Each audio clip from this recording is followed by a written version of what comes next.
Australia is set to spend an extra $10 million in aid to Gaza, having already committed $75.2 million in funding. Joining me now is the panel, Sky News host Caroline De Russo and Liberal MP Garth Hamilton. Caroline, Hamas reject a ceasefire deal and then we go and give them more money. Yeah, and I think, we've talked about this several times. Each time a little bit more gets doled out. I'm still waiting for receipts, and I would really like to see, I think the Australian people deserve to know exactly where this money goes and exactly how it's spent. Look, we understand that there is obviously a humanitarian situation there. There keeps being this emphasis about how Israel has to allow this aid to go in. Israel is allowing this aid to go in. So I think there just needs to be a little more balancing in this sort of story because, yes, I appreciate wanting to send aid. I've never been against it in totality, but I think we do have to be careful how we do it and when we do it, and particularly now, given it appears that another potential ceasefire deal looks like it isn't going to get up. I think Australia needs to be careful on its timing of that as well. Yeah, Garth, why is Penny Wong so eager to help out Gaza while completely ignoring Ukraine's requests for aid? I mean, I remember a story recently where Ukraine said they'd been waiting 6 months to get a reply to a request for coal. Look, I do think this is one of the sadder aspects of the entire Israel-Palestine issue is how it's been so politicised and how the left have wanted to own one cause so almost exclusively. We hear constantly about the numbers coming out of Palestine. We don't know the same numbers that are coming out of the Ukraine in terms of losses. That comparison is never made because, sadly, the left have really politicised a war. And when I think they almost exclusively support one side in everything they do, it makes you question some things as to what their motives are.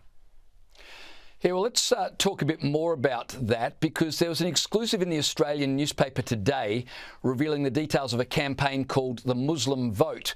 Now, it's a campaign headed by a PhD candidate at Western Sydney University, Sheikh Wessam Chakawari. I've completely mucked up the gentleman's name. Wessam Chakawari, I think.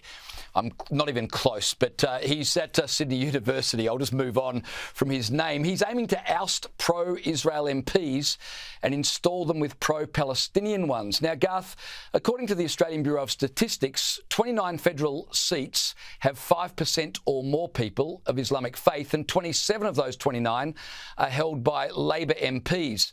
Does that explain why Labor is so pro-Palestinian? I would hate to say yes. I'm afraid that is the answer. And I think this is a terrible day for Australian democracy. A long, long time ago, centuries ago, we separated church from state in Western democracies. And we did so for a very good reason. So we could all get together and all work as one towards the betterment of our nations. I think this is a very, very sad precedent if we're going to see religious groups really target in a very direct and confrontational way the democratic process. And yes, I do suspect that there are a lot of Labor MPs looking over their backs, counting those numbers in their electorates. And I'd be very, very sad to think that that's what's driving their decision-making when it comes to whether they support Israel or not. Well, Caroline, religious people have a right as much as anybody else to vote as they wish, but it does raise questions about multiculturalism and how multiculturalism then affects national policy when citizens start voting more about overseas issues than domestic.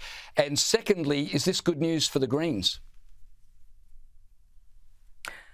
Oh, I'm not necessarily sure whether it's good news for the Greens because while obviously they're incredibly pro-Palestine, if you look at everything else that's in the Greens manifesto, it's very socially progressive, which I don't think will necessarily align, even though there might be that alignment on that one geopolitical issue.